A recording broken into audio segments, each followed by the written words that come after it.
For myself, personally, it was the game's atmosphere that stuck with me most of all. And with that I mean that it scared the ever-living shit out of me by presenting my baby ass with this.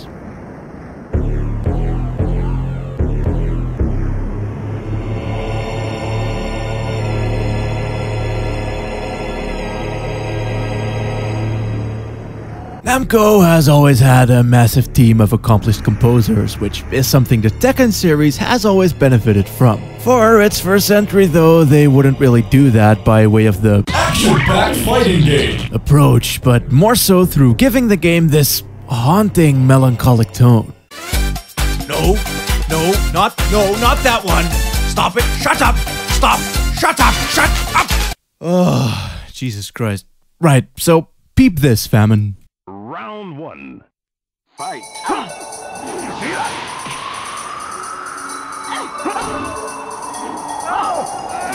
For some reason, they decided to combine the danceable ravey nature of what was at the time contemporary electronic music with some really sad, dramatic, and above all, desolate melodies. So, like, New Order by way of Roland drum loop sound banks, pretty much, which actually seems to fit pretty well with the slower paced gameplay. I mean, it isn't gonna pump you up at all, but then it's also not a pump you up type of game. It's a hard, tough as nails fighter where every fight can take up a billion retries, every single punch feels like it mattered, and every time you drop to the ground you're forced into this PTSD style introspection scene. So, having some disparaging yet beautifully composed music around to fill your deflated anus with determination is really quite fitting. Either way, despite it having aged about as well as a fermenting dead cow, it did actually sell pretty well. Reviewers threw such lauding quotes at it like, Wow, this one's actually playable. and Well, it didn't look quite as good as Ballerina Toshinden. and coincidentally, it was also the first PlayStation game to sell over 1 million units. So, of course, they dragged Seiichi out of his basement hovel and put that boy back to work. An immediate short list of improvements to Tekken 2 would be: the game moves a bit faster as you are now able to move backwards and forwards much easier through swift double tapping, thus allowing for more immediate play. Blocking no longer requires you to hold back, as simply standing in place will do just fine. You can also view the move list now, which is nice. And finally, So, I didn't mention this while talking about Tekken 1 because it wasn't really that much of a big deal there, but Tekken 2 does have a slightly bigger plot focus with, like, a bona fide final boss sequence insinuating that indeed a thing happened. To sum it up at least, in Tekken 1, Old Man Heihachi organized a tournament called King of the Iron Fist. However, his son Kazuya was like, no, fuck that, and so he beat his grandpa ass and threw him off a cliff. The end. Now though, in Tekken the 2nd, it turns out that Heihachi actually survived, and also that Kazuya now organized a new King of the Iron Fisting, and so like Heihachi went all like, no, fuck that. Only then it turned out that Kazuya had the devil gene, which allowed him to turn purple and become like way edgier, so Heihachi threw him into a volcano and now he's dead. The end. Interestingly enough, they started adding a bit more meat to all of the other characters too, establishing some as friends like Paul and Law, continuing King's Tale as a Church orphan man. and some other wee things like that while certainly still in its infancy here, were pretty cool at the time. Thing was that seeing these neat little FMVs created something one could relate to and gave way to some cool unlockable dudes in the process. Slowly piecing together the story, as it were, as well as the game itself in a rewarding and engaging fashion.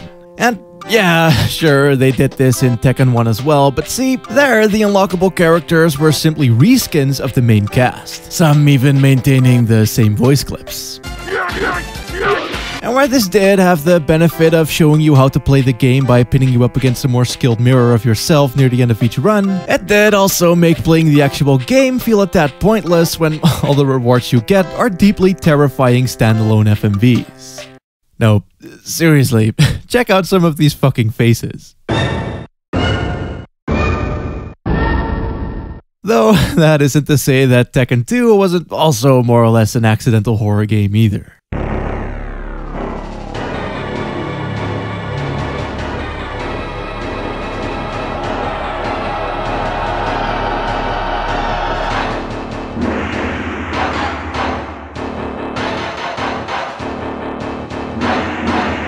Why would you do that? Anyway, the game was now much more betterer because fast and not stiff. It's good to see the long wait before being allowed to stand up still hanging around though. Yeah, loving it. I even looked it up to see if it served any purpose, but I couldn't find much, so I'ma just see it as a weird old games thing. But yes, Tekken had gone to Tumblr, gotten into some mad introspection, and has now rediscovered its true self as being combo fluid. The way that the animations are done makes it really easy to infer how certain moves are meant to transition into or from one another, begging for you to find out how to continue a combo chain. The actual 3D also comes into play a bit more, making sidestepping a tad smoother of an experience, and lots of combos see people veering off to the side as well. And a handful of characters also have more developed gimmicks now. King, the wrestler for example, can pull off a string of legitimate wrestling moves. Prototype Jack can straight up fly. Yoshimitsu has some more sword-based abilities like stabbing himself and so on. All of which are cool and make this a definite improvement over the first game. Though not by much. Thing is that things involving things like running, upwards momentum, and a fair bit of range can be really picky with when they'd want to work. Remember what I mentioned way early on about how Tekken is more a game about feel than anything? Yeah, well, that feel still isn't great. It took a while for me to pinpoint exactly what my beef is, but I think I got it down pretty well. In most fighting games, and by that I mean Tekken's, because that's really all I know, the characters tend to subtly lunge forward ever so slightly with most attacks, giving you the feeling of being hard on the offensive. In Tekken 2 though, people tend to stand somewhat rigidly in place, thus losing that epic sense of forward momentum. The only way to really achieve that feeling here is through running attacks, but those are about as easy to pull off as making sense of American politics. Which just fucking sucks, as the more fluid animations really made me crave that satisfying rush of adrenaline you get when playing the later titles. I mean, fuck rewarding skillful play, right? I want to feel like a fucking god-tier badass even when I suck dick. Oh! All that said though, it's totally not like they weren't taking any steps in the right direction either. What really shows this more than anything are all of the new characters who do actually benefit from their fluid animations. Like, it's not like they overhauled the basics of the gameplay or anything, but characters like Beck and Lei certainly have a lot less of the basic left-right leg combo stuff going on and can do all types of mad shit. They aren't rooted in the rigidity of Tekken 1 is what I'm trying to get at here. I mean, just check these sexy boys slipping and sliding across the map, dragging the camera around going full 3D up on that bitch. That's what I want.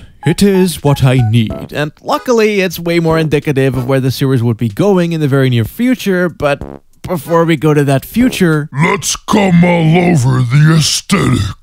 Ooh.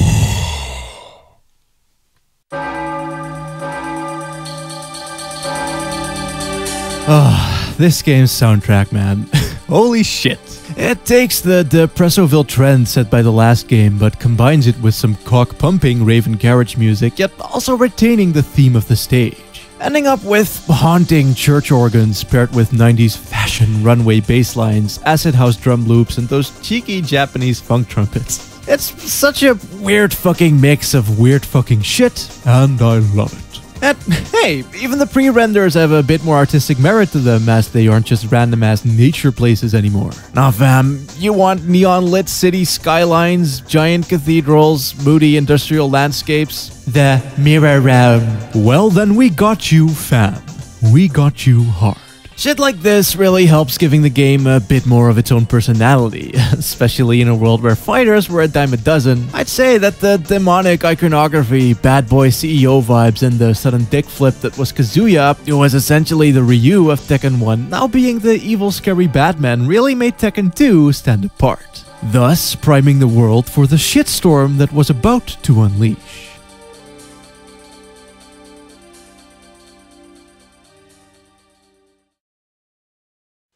It's 1990, who gives a shit, and the game industry is a fuck. People are moving in between companies all over the place. Riots broke out, buildings set ablaze, and in the midst of this shitstorm, cute boy Seiichi left Namco to form his own studio, Dream Factory, in partnership with Squaresoft. This is where he eventually made unforgettable masterpieces such as Tobal 1, Tobal 2, Urguys, and The Bouncer. and he was never seen or heard from ever again. Luckily though, Harada was quick to take over, having previously been an assistant Gaiman on Tekken 2, and whether if this was because he got lucky already having a solid foundation to build upon, or if he was some type of mad genius, what was evidently clear was that Tekken 3 was more or less the best thing ever made. Reason being was because Harada's plan was to, and I quote, make it possible to catch up and overtake other fighting games, which he did by doing, and I quote once more, completely fix the fighting game engine from scratch, change all characters, and start as a new series. And so, that's exactly what he did. Mainstays like Nina or Paul would retain some of their moves, but the overall contextual feel of the gameplay was rejiggered entirely. If I had to pick one word to describe Tekken 3 with, it'd be chunky.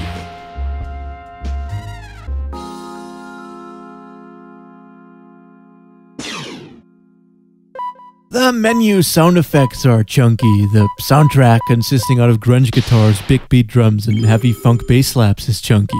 The character models with their really beefy and thick as fuck thick ass asses, they too is chunky. And the fighting where every kick has the impact of a fucking sledgehammer is pretty gosh darn chunky too. Basically, this is one chunky game, with a chunky ass plot about a chunky old man and an ogre he sought. Donkey! So, against all odds, Kazuya is still dead, and so Heihachi needed something else to do, and thus he went looking for some ancient demon powers, which he found manifested inside of an ogre. Donkey? As luck would have it though, Kazuya's son Jin, who is a thing now, just shut up and roll with it, was like, no, Heihachi, stop that. But Heihachi just straight up capped the bitch and he died. The end. But wait! Jin is still alive and also turns into a devil too, because why the fuck not? And then he decks Heihachi and then he flies away, but then Heihachi turns out to be fine and then Paul kills Ogre off screen and oh! The end. Tekken 3's story isn't gonna win any Oscar points, trust me, but at least they tried. Besides, all it really needed to be was cool, gritty, and edgy, and they sure as fuck succeeded in doing that. If only just through the soundtrack alone, which has gone full big beat McChemical Brothers this time around, only with a slight tinge of grunge. Pair that up with the back alley graffiti fuckboy aesthetic oozing out of its gaping pores, and you end up with one hardcore motherfucker of a game. Heihachi, angry old man. What should he sound like? Like he's going to fuck you to death, that's fucking what? This is an angry-ass game. Tekken 1 was sad, Tekken 2 was romantic and hype, but Tekken 3, well, Tekken 3 just wants to fuck you up the ass in a dingy bar fight. Or play a bit of beach volleyball. Round 1. Fight! Being a much bigger game, Tekken 3 really excelled in giving you some thick slices of single-player content. There was, of course, the titular ball mode, the standard staples introduced by Tekken 2 like Time Attack and Team Battle, as well as the now somewhat legendary Tekken Force mode. A 2D beat-em-up that controls like Dick Bupkis, but was still fun enough for what it was. I mean, how could it fucking not be? It's Tekken 3. There's just such an amazing vibe to how this game plays. So much so that it's hard to quantify what exactly makes it, but I'ma try anyway. Running is now much easier. The walking speed on its own is a lot quicker already, but unlike Tekken 2, you can pretty much bolt off in the direction of your fellow men's regardless of the distance. Also, remember what I said about the new dudes in Tekken 2 and how they slid across the floor and stuff, essentially flanking your opponent by putting pressure on them? Well, here all characters play like that, and because they actually built the game up from the ground entirely, they were also able to redo a lot of the combo chains, making shit actually comply with the slippery slidiness. The game just feels very intuitive, I guess. Like, look at how Xiao Yu comes back up with an upwards kick after having been down on the ground. Or how all of Horang's attacks naturally flow into each other, perfectly optimized for a proper juggle. It all makes sense, and it has the contextuality to match. What I meant with that word that possibly isn't a word is that doing the just now mentioned upwards kick, for instance, simply involves you pushing the kick button and holding down forward on the D-pad while standing up. There isn't any of that forward, back, down, kick shit or what have you. The buttons actually match what the moves will end up looking like and, more importantly, feel like timing-wise. And that's exactly the thing as well. Tekken 3 is a lot easier than its predecessors. Why? Well, it simply doesn't have to be, as when the game controls this intuitively, you don't really have to put the player in tough situations for them to be able to learn how to game. By far the biggest compliment that I could give it though is that I don't feel like anything's missing here. Many fighters have come out since, as well as a shit ton of other Tekken games, and sure, things got flashier and faster and smoother and probably also better, but when I play Tekken 3, nothing really stands out as noticeably old or dated apart from the visuals. It plays just as well now as it did back then. In one word, it was Perfect. Back when arcades were still a thing, it wasn't too uncommon for games to get almost DLC-style upgrades and expansions. I mean, you could just replace the board and shove a new chip on there or whatever, and you're basically golden. So, that's exactly what they did when they added a tag team expansion to Tekken 3, allowing you to pick a whole 2 dudes and swap them out at your leisure, essentially adding another layer to the already awesome combat. Naturally, it was received with mucho positivo, and talks were already being had about maybe porting it to console somehow. Around the same time though, the PS2 also came along, and what better way to get used to new hardware than to just port that PS1 looking bitch, polish her up at that, make that ass real shiny, and before we knew it, Tekken Tag Tournament came out on the PS2 masquerading as a brand new game.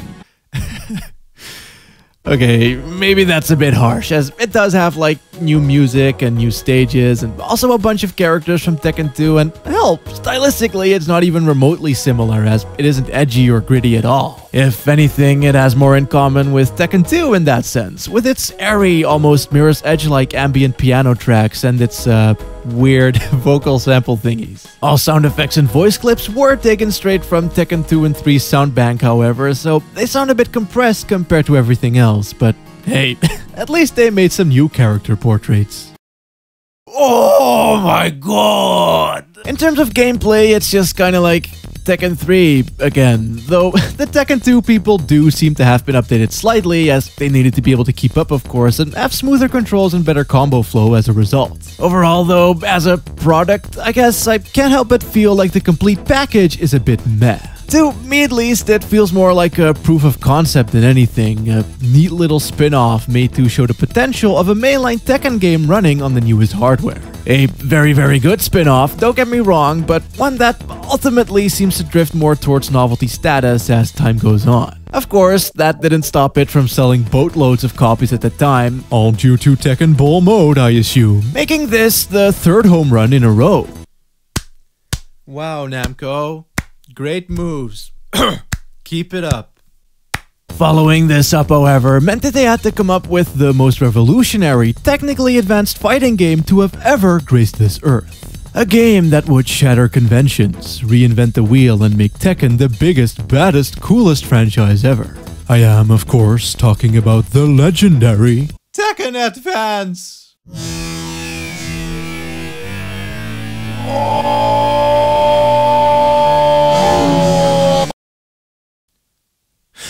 Often forgotten for many a reason, this is indeed a thing that happened. Much like Tekken Tag, it has its basis in Tekken 3. There's some original music and a few stages, but by and large, it's much closer to a direct port. Tekken 3 on the illustrious Game Boy Advance. A great little system with some great little games. Most of them being RPGs and adventure games though. I mean, with only 2 face buttons and a nubby little D-pad, never mind the fact that the screen probably looked more like this IRL, it was not a system known for high-octane action, save for like Treasure's Astro Boy and Gunstar Heroes. Somehow though, Tekken Advance actually kind of works, all things considered, maybe, though not really. Control-wise, shit's obviously simplified, with all 4 limbs being stuffed under just 2 buttons and the grabs being ostracized through the shoulder buttons. It plays just about the same as Tekken 3, only like really awkward and stiff and kinda laggy as well due to the lower animation frames. But, as I said, really not too bad. Maybe it's just due to it being based off of something so legendary, but I was actually having fun, believe it or not. I mean, the combo chains still feel pretty good to pull off, the sense of forward momentum, while less satisfying, is still present, and all characters still have that nice meaty feel to them as well. If I could, sum it up shit reviewer style, I'd say that it's surprisingly good, but unsurprisingly novel. If I were to be a 10-year-old though, I don't think I would have been too bothered if I had to play this in the back of a car for a few hours. Something that did stand out to me as a major negative in any case was that the game felt somewhat unbalanced. I know, right? Who the fuck cares? But when I see Orang easily pull off advanced kick change just through mashing the A button, yet see poor Paul left behind in the dirt with nothing but single one-off kicks and punches, I'ma have to call bullshit. What I think the problem is that they had to redistribute the button combos under just 2 buttons, but happened to do so in an unfair manner. Considering everything though, it is a decently well done Tekken game. It even has game modes and shit like time attack and survival, and even a cheeky tag team mode as well, so kudos to them for almost making it play like a real game. However, after about 2 games of pussyfooting around and getting to grips with new technologies, surely the stars would finally align for an all-new, true blue sequel to Tekken 3? Well,